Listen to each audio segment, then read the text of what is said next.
Welcome to the Love Dog Podcast. I'm your co-host, Raina Butcher, here with our host, Dr. Sarah Hensley. Hi. Hi. Now the owner and CEO of the Love Dog Relationship Coaching Services. Yay. The rebrand finally, well, by the time everybody listens to this, it'll be completed. Yes.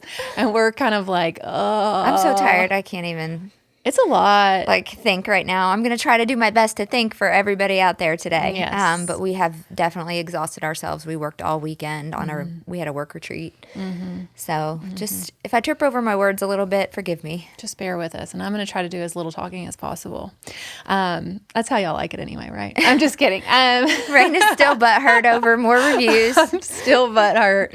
No, listen, I love y'all's reviews. I do. I'm just a sensitive person. And so I take them to heart, and I take accountability, and I take them into consideration. Someone said that we talk about ourselves too much, so we're going to try not to do that. We talk about our trauma too much, is what they said. Well, I learned a lot of lessons from that trauma. It's hard not to talk about. Yeah, I mean, I wouldn't know anything I know. I mean, I went to school for psychology, but I'm telling you, nothing is a better teacher than your own personal experience. So I appreciate that review, and we're going to back off on that just a little bit. But just know that a lot of how we got to where we are is because of those things. So we are taking that into consideration, and we also value our personal experiences. We'll just kind of leave it there. Yes, we value our personal experiences, but we also value your opinions. We do. And speaking of opinions, our opinion on Cozy Earth is a really, really good one. Yes. And we love even it. our husbands weighed in on that because they have enjoyed the benefits of Cozy Earth as well. Their sheets are fabulous. They are temperature controlled. They do not pill when you wash them, which is a huge thing. I cannot stand rough sheets that ball up. That is the worst. That's my pet peeve. And I always mention, I haven't mentioned it in a while, but I'll mention it again, that I bought a very expensive set of sheets before Cozy Earth. And after one wash, they got all rough. And I was like, that was a total waste of money. That's why Cozy Earth came into your life. They were did. Like, let me show you the way. It came right at the right time, and they offer such a wonderful 10-year guarantee on their sheets, which is amazing. And a 100-day sleep guarantee. 100-day sleep guarantee in terms of, being satisfied with their product. Just for any reason if you're not satisfied. So please visit them, cozyearth.com. Please check out their sheets. Their comforters are amazing. I have that as well. Their pajamas are to die for. You will not want to take them off. We thank you, Cozy Earth, for sponsoring this podcast. Yes. And don't forget to mention Love Doc for 40% off. Oops, code LoveDoc. Yes. And fill out the post-purchase survey for a free pair of socks. So thank you, Cozy Earth. All right, today, episode 48. It's crazy that it's episode 48. We're almost at 52, which means it'll be a year. Woo! And then we're going to start season 2, and we got new things coming, and we're going to do a new set, and it's going to be really exciting. We're going to girly this set up. Yeah. So for those of you that watch us on YouTube, or you get the visual effect of us, then you're going to see some more pinks. We're going to make it cool. Yeah, and we're going to get a neon sign. It's going to be fun. Yeah. I'm excited. So, anyway, today we are going to talk about the vagus nerve. Yes, the vagus nerve is very, very important. It is the longest cranial nerve that we have, and it is essentially responsible for pulling you back down out of a fight, flight, or freeze response and into a parasympathetic nervous system state, which is also known as a ventral vagal state. And anybody who has experienced any kind of trauma and who struggles with anxiety, anybody who struggles with PTSD or CPTSD, those of us with attachment traumas, can all benefit from learning how to work with your vagus nerve. Yeah. So I know this is something that you teach in your practice, in your hybrid group.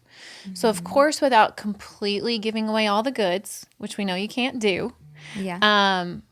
Just touch a little bit about some of the exercises around how to control the vagus nerve, ways that, real life circumstances that you might be in, and ways to kind of calm the nervous system by using those exercises. Right. Absolutely. So the vagus nerve is actually extremely complicated. It starts in our neck, and it basically branches out to so many organs. It is a very complex nerve, and it has a lot of functions. So let me just cover that first. Yeah.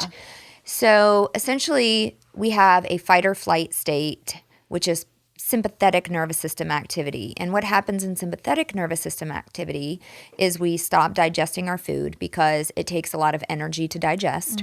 Our heart rate increases, our cortisol levels rise, our breathing becomes rapid and shallow. So essentially, we distribute our blood into our muscles so that we can either fight off whatever the threat is or we can run away from whatever the threat is. Right. So it prepares us to essentially deal with a threat, right? Survive.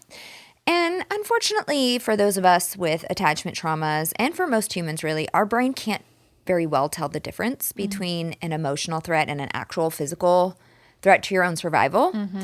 And so when we have difficult situations with our romantic partner, for example, our vagus nerve can, over time, if we have lots of attachment traumas and relationship stress, sort of wear out. It can become the slang term is floppy, okay? Because the clinical term to fix your vagus nerve is called toning the vagus nerve. So the vagus nerve, when activated, should sort of reverse all of those functions. It makes you start digesting your food. It makes you be able to breathe slower. It actually plays a role in inflammation. So if you are presented with a threat, your inflammatory responses will increase because it thinks you might get cut or bruised or something like that, right? And so you pump out pro-inflammatory cytokines and other inflammatory immune markers. So the vagus nerve kicks in and sort of tells the immune system, calm down, we're okay. You don't need to send all of those inflammation cells to, throughout the body, I should say. I told you guys I'm tired, so sorry if again, job. like we have been working insane hours. So, okay. So, it helps you digest your food. It helps you restore normal breathing. It helps the heart rate slow down after you've pumped out adrenaline and cortisol. It helps with stopping inflammation. So it plays a very critical role in modulating our stress response. And so those of us that had early attachment traumas, specifically, I would say it's most prevalent for the fearful-avoidant because we know they have the most trauma. The vagus nerve starts wearing out from early childhood. Right. Because it's being used so often to pull you out of fight or flight and pull you back down into a parasympathetic nervous system state, which is also known as rest or digest or ventral vagal. And so all of that overreactivity, it gets worn out. Yeah. It just does. Whenever you call upon any part of your body over and over again over time, it's going to wear out more. Right. Think of it as somebody who works with their hands and who's a carpenter, for example. Their hands are going to get calloused and they're more prone to arthritis and you use something over and over again, it's just going to get worn out. And that's what happens to the vagus nerve. And so a lot of people with attachment traumas especially come into adulthood with a dysregulated or dysfunctional vagal nerve. And that is a major problem. Yeah. Because the ability to pull yourself out of dysregulation and pull yourself back into a regulated state, which is the hallmark of being able to execute securely attached behaviors, and to pause before you react, and to use discernment, and to be able to think on your feet very well and determine action and consequence. All of the things we need to be a good relationship partner are going to be affected if your vagus nerve is not functioning in an optimal way. Right. So there are exercises, there are things that we can do. There's resources to improve the functioning of our vagus nerve. And I teach some of that. Of course, there are a lot of them. Right. So I don't spend the whole time teaching every exercise that exists.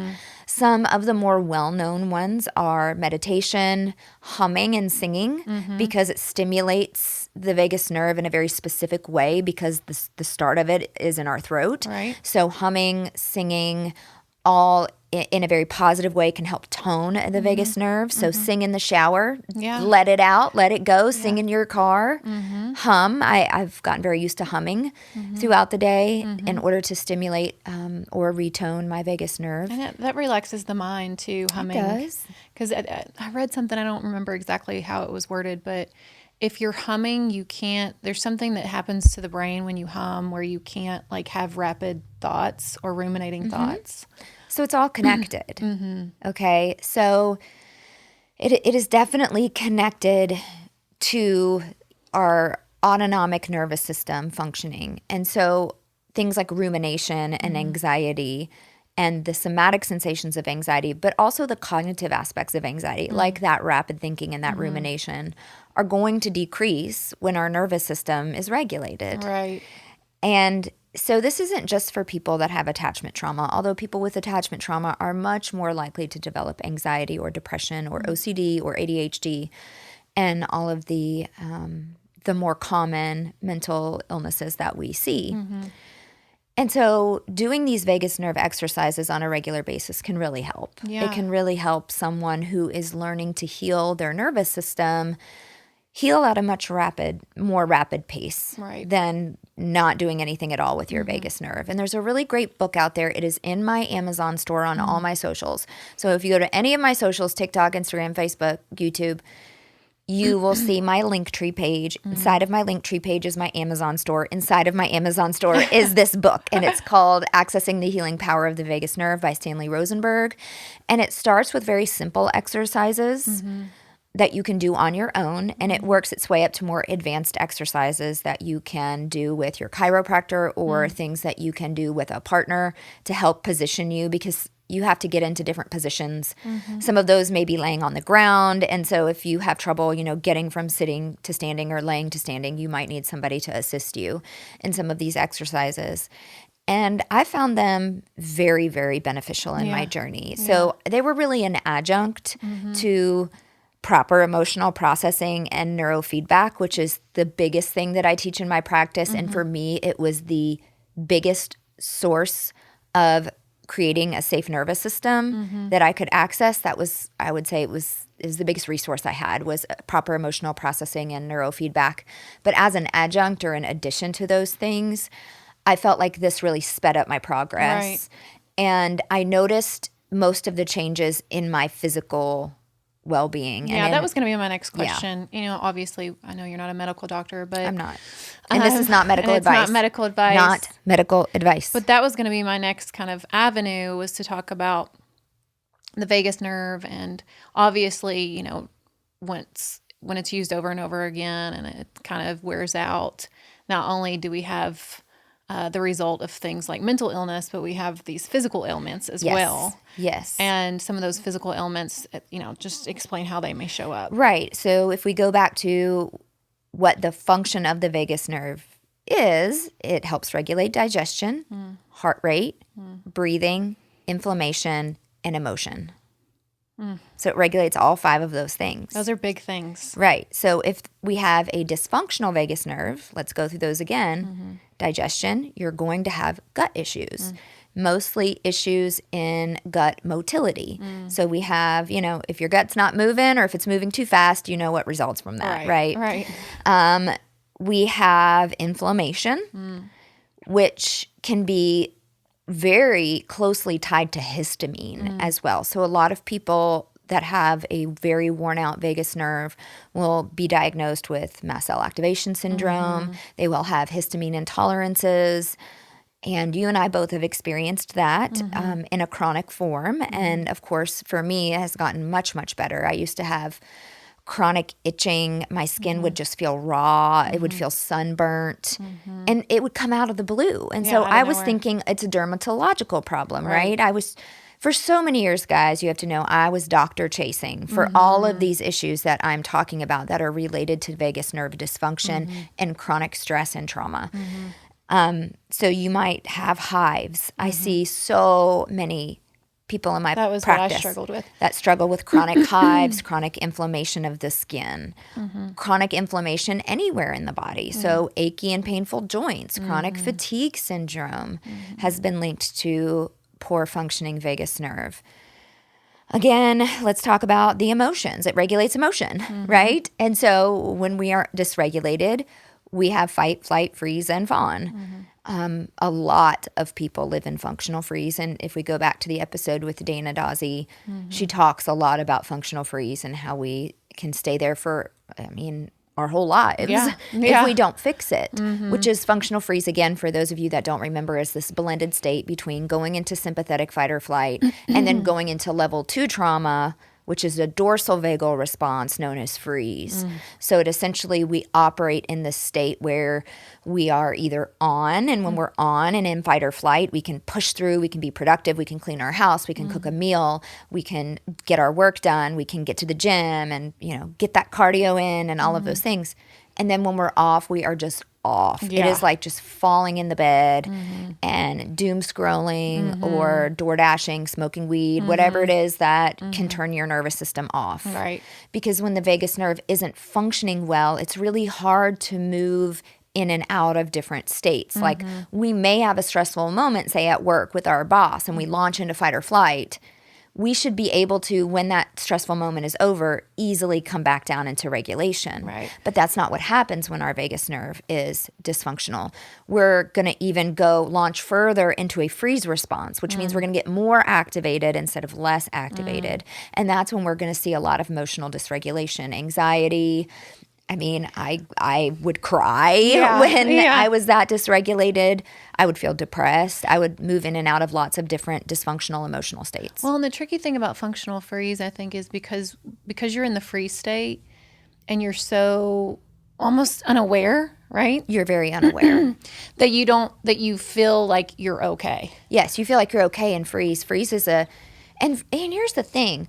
All of these were evolutionarily adaptive. They help us survive. Right. But they're meant to be short-term responses in terms of, like, if we encountered a predator, some predators, it might be best to lay down and play dead or quote unquote freeze to ensure our survival. There are times in our life where we need to compartmentalize. If we're in the middle of a work meeting or I'm getting ready to do this podcast, I can't be bawling my eyes out or freaking out on the podcast, right? I have to be able to compartmentalize. And so that actually serves a purpose, but it should serve a very limited purpose in our lives. And for a lot of us that have had chronic stress, especially relational stress and relational attachment trauma, we have been in and out of these, sympathetic or dorsal vagal responses for years, decades. Over and over and over and over. And it's really sad to say, but I never knew what it felt like to feel truly safe in my body until I started doing this work. And the profound difference in that feeling of feeling safe compared to living in functional freeze, or some people just live in fight or flight, which is really, really painful. I didn't even know how to go into freeze for a while. It wasn't until my trauma got really, really bad that, freeze took over because there was no choice. But living in fight or flight is no walk in the park either. No, it might be tougher. It is. To me, it was tougher. I would take freeze over. Yeah. And this is an interesting thing that I see in my practice. So many people go, I wish I was a dismissive-avoidant. I'd rather be frozen than to feel all these feelings. Than to feel all these feelings chronically and to feel chronically anxious. And I agree with them. I say, I know. I get it. I've been there. And although, you lose your capacity for joy in freeze and you can feel very depressed and very hopeless in a freeze response, I'd take it over anxiety any day, honestly. Just from a physically painful, perspective. The physical standpoint of it, for sure. Absolutely. But the vagus nerve is responsible for helping us be able to get into a space where our prefrontal cortex sort of takes over. And when our prefrontal cortex takes over, that is our rational brain. That's also where a lot of our compassion and empathy live. And it's where our openness and curiosity live. It's where the most beautiful parts of our personality live. It's really the part of the brain that makes us very human. And so the vagus nerve pulls us back down into regulation so our prefrontal cortex can take over and we can become individuals who are deliberate and use discernment before we think, or before we speak. I'm sorry. Again, guys, so tired. Before we act. And it allows us to just put the pause in. And to say, wait, is this really how I want to handle this situation? And it gives us that maturity and that accountability, right? Where we can say, if I do this, this thing is going to happen, right? That might not be the best move for me. But when we have a poorly functioning vagus nerve and we're stuck in these other nervous system states, we're going to be operating from the hip. We're going to be shooting from the hip Yeah. all the time. Yeah. And that can lead to a lot of regret of saying things and doing things that aren't going to bring us the outcomes that we want in our life. So for the people who are listening and fascinated, me included, by this stuff, but I know for some who also may be listening, it might be like, over their head a little bit. For those people, where would you suggest they start? breath work. Yeah. Breath work. So I mentioned meditation. I mentioned humming and singing. There are some exercises that are way too complicated to describe.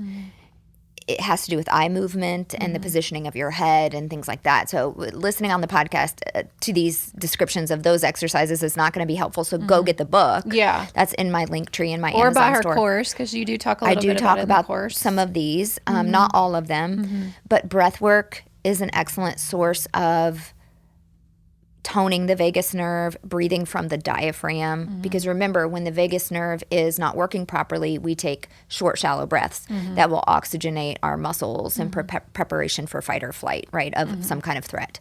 But when we're breathing through our diaphragm, we're sending powerful signals to the brain that we are safe. Right. And so I pair breath work with completing emotional processing cycles. That's a big part of what I teach in my group. Yeah. Because that essentially is the classical conditioning or pairing. That's another word for pairing.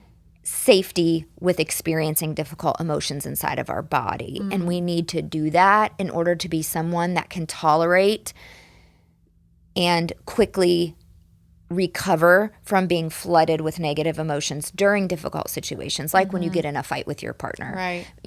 A lot of people know the term flooding. It's essentially when you escalate into fight, flight, or flight, and you feel very, very intensely to the point where, essentially your brain kind of short circuits, right? You're operating from the emotional brain, which is a primitive part of the brain. So you're not going to be at the top of your game. Right. You're not going to be thinking logically. You're not going to be pausing and using discernment. You're not going to be accessing your empathy and compassion. And we need to be able to do those things. So the best place to start is breath work. And there's a lot of different types of breath work. And there's a ton of resources internally. So I've used this app called Insight Timer for years, and it's free. I mean, you can pay for the paid version as well, but it's great because it gives little tiny snippets for people who maybe have never done breath work. It can be a little overwhelming. I've even had people mention, like, in your group, like, that when they start doing the breath work, you can start feeling a little bit more anxiety initially. A little bit. And we talk about that. And we talk about how it's important to try to relax to it and how you have to remind yourself that you are safe if those physical sensations start to escalate. Because really what that is, it's allowing the full manifestation of emotion inside of your body. And that's a really good thing. We need that to complete proper emotional processing cycles. And that's why the piece that you teach in your group about neurofeedback and retraining the brain is so important. Huge. Huge. We have to train our brain to recognize that our emotions are safe. Right. And recognizing those thoughts that are happening when you're going through these physical things. Right. And so obviously thoughts and feelings are intimately connected. A lot of people don't know this, but feelings are simply the somatic sensations of emotion. Emotion is actually the somatic sensations plus our thoughts about what's happening or the story around what's happening. And we have to attend to both. Yeah. We have to make sure that we're correcting our negative stories or our untrue or unproductive stories about what's happening.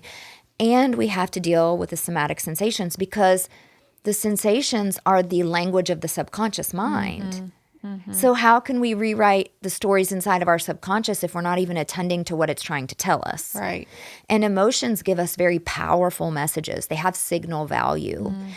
But if we're sitting here with a dysregulated and really floppy vagus nerve, we don't get to complete proper emotional processing cycles. The discomfort is so bad for some people that they're just using Band-Aid techniques. Or for someone who's more avoidant, they're utilizing compartmentalization all the time. They're suppressing all the time, which is not attending to your emotions at all and keeps you very stuck in a freeze response. Yeah. So people are either stuck in fight or flight, or they're stuck in freeze, or they're toggling between the two states, which is known as functional freeze.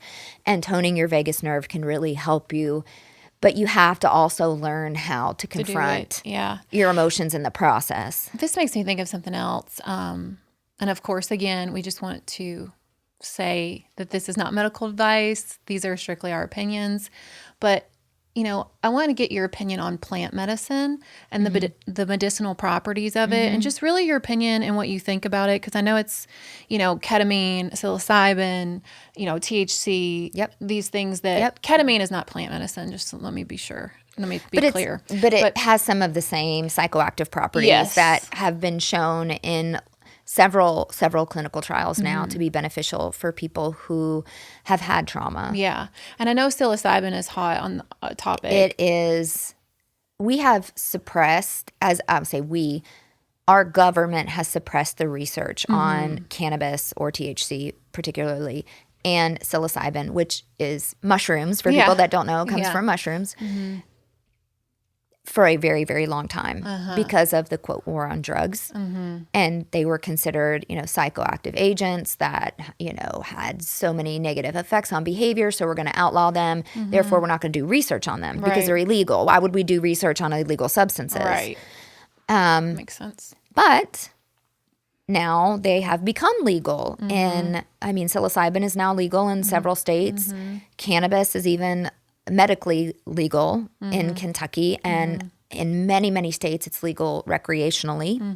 And so we're starting to see research kick up again, and the government actually allowing research on these things. And the studies are phenomenal in terms of the results. It's so fascinating.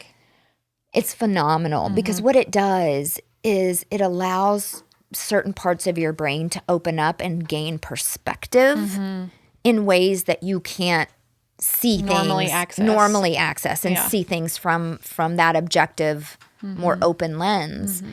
And so what we're finding is in this research is that when these psychoactive agents are given, it opens up parts of the brain that give us a more rational and logical and accepting perspective over what has happened to us. Yeah. And it really can combat a lot of the catastrophic stories and things like black and white thinking around these stories of things that have happened to us. And it really can essentially open our mind to accepting what has happened to us and integrating what happened to us into our psyche. Yeah. So that we can normalize our functioning. Because a lot of the hell that trauma creates both in our minds and in our bodies is the fact that we can't integrate it into our psyche. It can't be integrated because it's too painful. Because really confronting those emotions with an open and objective and rational mind, our brain views that as too painful. Right. And so it doesn't allow us to do that. It tries to protect us from the painful emotions and memories associated with our trauma. But when we have these psychoactive agents, we're cranking up serotonin as a protection. Serotonin is so protective for the brain. That's why SSRIs do have some efficacy because they recycle the serotonin that you do have. Right. Serotonin comes from sleep. It comes from love. It comes from eating good food. And it can come from psychoactive agents. Yeah. And serotonin is neuroprotective. And when we have this big boost of serotonin, we're going to get mood elevation. We're going to get good sleep. And it allows our prefrontal cortex to work well. And so we're able to accept and integrate some of these more difficult traumatic experiences and confront those emotions full force without breaking down in the process. Right. And I think for somebody specifically who may be in functional freeze, it's big because it allows them to confront things, let it out. Because I know something like psilocybin, for example, you can have these really like cathartic episodes of whether it's like extreme laughter or extreme crying, where it's just like, you just let that stuff out. You have to let it out. And a lot of people don't complete full emotional processing cycles because the somatic expressions of those emotions are not fully exhibited. Right. And yes. Even something like joy. Yeah, absolutely. Yeah. And so the studies are just fascinating. And that's why I am pro cannabis. Yeah. And I know, I don't think that people should smoke cannabis all day, every day. Sure. I think that can cause its own issues. I do think that I think cannabis can be psychologically addictive. It is not physically addictive. Right. We have no science to show that it is physically addictive. But strategic use of cannabis for people that have PTSD and CPTSD, the research is supporting it. Yeah. It is, and that is why it's being given to people with PTSD and why it's being legalized across many states, with PTSD being one of the diagnoses under which you can get a medical card, for example. Right. Because the studies are just showing that it freaking It's effective. helps. Yeah. That Yeah. it helps. Yeah. And I support it. I support it for our veterans. I support it for people who have had serious traumas, especially shock traumas, Yeah. that the brain just cannot integrate these experiences. And I am very much looking forward to more research on psilocybin and controlled psilocybin use for trauma. Yeah. And addiction. And addiction. Yeah. Oh my gosh. The research on how it can benefit people who are addicts is I fascinating. know Matthew Perry. Oh yeah. He was a big advocate for ketamine and psilocybin because And that's actually what ended up killing him, unfortunately, because again, but he was mixing it with other stuff, he right? was, So, and he was using it all. He was using it in massive doses. Yeah. So we're not talking about abusing any Sure. of these things. Please Yeah. do not, These are our opinions. these are opinions, and I am absolutely not referring to people abusing these Right. substances. I'm referring to people using them under the guidance of a physician for specific medical conditions. Right. So let's just be clear on Yeah. that, okay? Don't go on your own and have a bad trip, okay? Yeah. We're not. Please don't do that. Yeah. There are now my nurse practitioner, actually, who my mental health nurse practitioner, who I've seen on and off for therapy throughout, a lot of these really difficult years, especially when I experienced my biggest trauma. She is actually part of a research study going on right now of practitioners who are looking into controlled psilocybin Nice. for trauma. And she has told me so many positive things about their initial amazing. results, and that she's hoping that Kentucky as a state is going to make psilocybin therapy legal. Yeah. And like or hate Andy Bashir, he is the one who did legalize marijuana for medical purposes in Kentucky, or I should say cannabis. And so, yeah, there's a lot of interesting things to come. And speaking of the vagus nerve, they're showing positive impact on the vagus nerve functioning as well.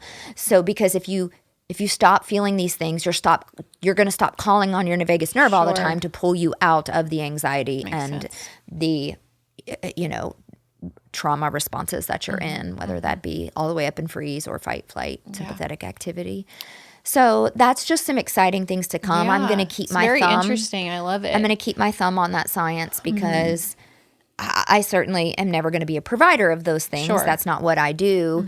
But if it helps if I can feel confident in referring people to providers that provide these things, I want to be able to have that resource available for people. So and be an educated advocate. an educated advocate. And, if the research takes a turn for the worse and shows that eventually it harms people, I'll be honest about Right, that. right. I am not going to advocate for something that the science has not backed, because Yeah. I truly believe in evidence-based approaches. Yes. I love the science. It's so fun. I love the episodes with the science. It always makes my brain just go pew.